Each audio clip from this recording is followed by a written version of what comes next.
muito legal, tá falando da indígena, falou do Marçal de Souza, que é a história muito legal, bem bacana mesmo. Eu conheço a história, ele é lutador, ele é muito, ele prega muito pela comunidade indígena, saindo pela fora, né? Agora eu vi o espetáculo, foi muito legal. No Alto Iguaçu também sempre a gente lembra do Marçal de Souza e lembra de vários espetáculos que a gente está preparando, né? Então a gente é importante isso aí para nós, né?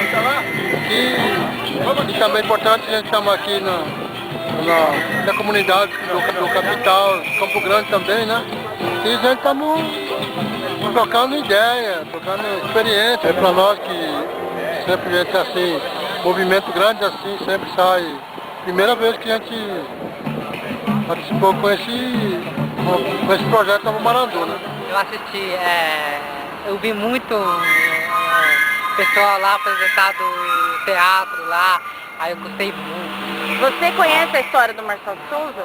Ah, eu conheço aqui, diz que o fazendeiro montaram ele. Por exemplo, o Ambrosio, ele fez o personagem dele é Nádio, que ele é um fazendeiro que mata ele no filme Terra Vermelha. No filme Terra Vermelha você participa? Eu participo também, eu fiz, o personagem chama Irineu. Aí assim foi. Eu mostrei no filme tudo que é os jovens que vivem indígena, na aldeia.